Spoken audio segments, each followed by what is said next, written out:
Broadcasting live from Israel. IsraelSportsRadio.com. And we're back now. We now have on the line Danny Davies from Manchester, England, to talk about All My Faves. Welcome, Danny. Hi, Michael. I just want to say, before you American Chelsea supporting friend. Oh, what was that? I was just going to say, this is David speaking. All I'm going to say, before we war with each other about Manchester United, it's lovely to have somebody from Manchester on the programme, so thank you very much for joining us. It's very nice to be able to speak to a Mancunian, whether or not he's red or blue. Absolutely, it's very nice to beat you. Anyway, over to Michael. I would like to start out by asking you a little bit about what is this website that you're working on called All My Faves? Well, okay, so basically, I am a Manchester United fan from Manchester. And when I say that, I mean I really, really am a big Manchester United fan. And I came to Israel to work for this company called All My Faves, which is basically trying to make it easier to get around the internet, to find all the sites that are good for a particular interest that you have in one place. And while I was here, I was sort of customizing my own homepage, because that's what they allow you to do. They allow you to make a homepage. And I was thinking, well, I'm a Man United fan. Why don't I make a special page just for Manchester United fans? And so I started out, I built this site, I built this page. I looked for all the my favorite football news sites, the official Man United sites, all the best forums, Twitter searches mentioning Man United, blogs, supporters groups, literally anything, even searching to watch Manchester United games online live or for watching highlights, and then my favourite Twitter feeds. And I put them all into a page, and I've been using it as a Man United fan, and I just feel that actually this is the kind of thing that any fan of Manchester United could use. Now, is this only for sports, or can you use this for any type of homepage? I mean, All My Faves itself, basically, you go to allmyfaves.com and you join, and you can create a homepage that totally fits in with whatever interest you have. And All My Faves suggests all sorts of different interests for you. Everything from things for entrepreneurs to sports. I've created a Manchester United one. I mean, there's one for Israelis, for example. There's one which is allmyfaves.com/Hapoel. And that's actually just a page for Hapoel Tel Aviv fans. So you really can use it for absolutely anything. Tell me, I'm assuming that if it's just doing a search, it's going to be coming in with putting the most popular items up at the top. What type of stories, say on your United page, what type of headlines are you seeing at the moment? What's making the stories on that page? That's interesting. I mean, yeah, the way that I created the page was we've actually got data about how people use the internet, what's popular, and so I put all of the best ones on there. And in terms of actually what's trending really in the Manchester United world right now, I'm actually writing a blog as well, and I wrote today that there's three big themes of the week. You've got the Champions League horror show, and how can we explain this disaster, this punishment, as Sir Alex Ferguson put it. And then the second theme is really how Man United's dropping like flies. You know, we've lost Vidic for a year. We've now lost Fletcher to a disease called ulcerative colitis. I don't even want to know what that is. And he breaks wind. He breaks wind when he's playing. Yeah, just a little bit too much, I'm afraid. And then the third theme is really, for me, is I'm always trying to stay positive, as any Manchester United fan should. It's all about recovery and it's all about transition. And I think actually Manchester United's defeat this week necessarily wasn't such a bad thing. Mm-hmm. If you look at the team and who was playing, you'll actually find, and I did a little calculation, that apart from Wayne Rooney and Nani, who are the only two players who are in that mid-range sort of age between 25 and 29 that Ferguson himself said would make up the essential core of a Champions League winning team, the remainder of the team, and not including Ryan Giggs or Rio Ferdinand in that either, is an average age of 20.6 and an average of only 8.5 Champions League appearances, mm-hmm. which is, in total, a combined total of 51 Champions League games played with the remaining players on the team. Now that is half of the amount that Ryan Giggs has played, less than Wayne Rooney. So this is a team that really had very, very little experience. I just don't think it was surprising. You know what? I to be honest, and the same goes for Manchester City. I don't want to hear. And this is me personally thinking. I don't want to hear the excuses and the stories and whatever. If we're knocked out, we're knocked out. That's football. What's more interesting for me is to look ahead. And I'm just wondering, and I'm going to put you to some extent, if you'll forgive the comparison, and we're going to be talking Arsenal in a few minutes' time. But to what Arsene Wenger's going through right now at Arsenal, he's had a lot of criticism. He got the criticism 6 months before United's been getting the criticism. Yeah. But I get the impression you're going through the same sort of process. And sometimes it's natural for a team not to be the glory team of a country for a year or two while it rebuilds. And I don't see it as something bad for Manchester United that you're having a year of lack of glory. And what does lack of glory mean? You're second place in the best league in the world.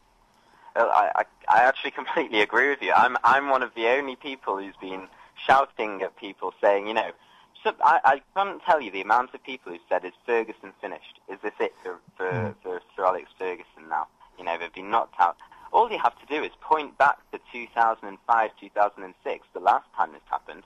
Well, you look at the following years after that, and United won the Champions League 3 years later. Mm-hmm. And I completely agree. I think the ages of the teams. I think Manchester City's a different question as well. With City, I think it's more down to experience and the team gelling together, and the fact that I think you're focusing maybe on the league. But that's how the English press is. They rip them apart, and Manchester United is expected for greatness every year. And I mean, the fact that they're coming across a little bit of difficulties, everybody's going to write them off before even the new year. With the exception of Ralph Milne. Ferguson for the last 25 years has been providing results. For now, you get almost 70,000 people at Old Trafford every week.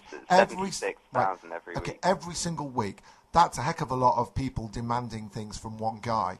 And you know what? Yeah. Even if I don't like Fergie, I really don't like him. And it's not because of the success. I just don't like the guy. But he's delivered. He's delivered. And I just cannot stand short-term ignorance. Now, here's something that's going to annoy a lot of people. Is it because too many fans out there are, I'm going to be very blunt, I suppose, are lacking in intellectual brain power so that they can add together 2 and 2 and figure, hey, that makes 4, and show a little bit of patience and just be logical about a process. They're a bunch of yobbos, aren't they? And I don't just mean about Manchester United. I mean, in England anyway, football fans in general are fairly scummy.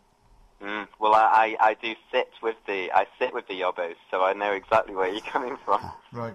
When I'm at Old Trafford, it's actually one of the reasons why I started my blog for Manchester United, because I just read so much out there, and you hear so many people just having knee-jerk reactions to every little defeat. That Manchester United fans booed at the end of a draw with Newcastle 2 weeks ago. Right. They booed, and a lot of people said that they were booing because they were booing the officials. And in fairness, the officials would have deserved it. Yep. But I can tell you that there was a lot of people who were just disappointed because they'd come to see the mighty Manchester United, and they didn't deliver on one particular game. And the same has happened again.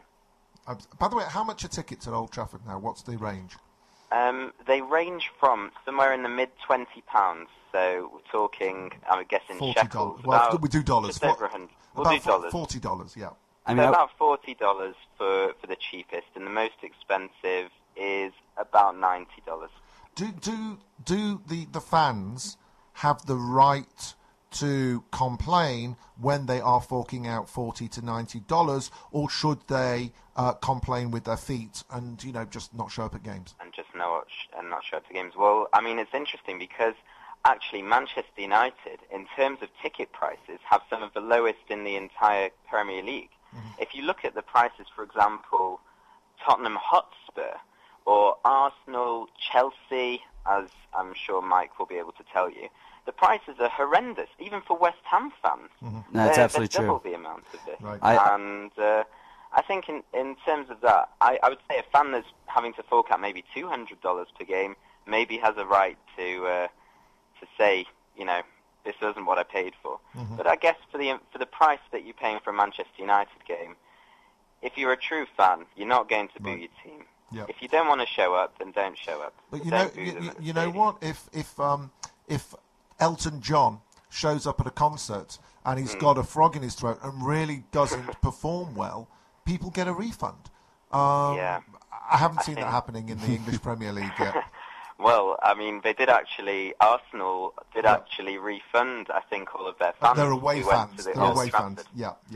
They refunded their away fans that came to the 8-2 at Old Trafford. But It's the apart worst from that, loss you they are had. right. However, I think that there's a big difference between Elton John doing a rubbish concert in front of fans and Manchester United playing badly in front of their fans, because one is something that you follow. It's not just going to see a concert, and it's not a one-off thing. You go and you watch a game every week, and you're not going to have good games every week.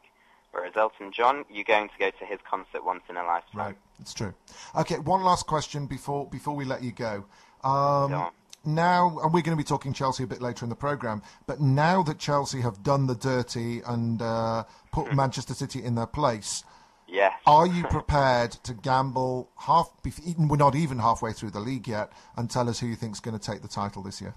Interesting question. I think that Manchester United should not be written off, but I think that the loss of Nemanja Vidic was a big deal. I think that we'll suffer for that. I could see Manchester City holding on there. I wouldn't like it to happen. In fact, I couldn't think of anything worse. But I can see Manchester City holding in there. They've got a great side. Absolutely. But you know what? I'm still going with Tottenham. I don't know why. I've just got a feeling. You're not the only person that said that to me, actually. I've just got a Tottenham feeling. Hotspur have a chance.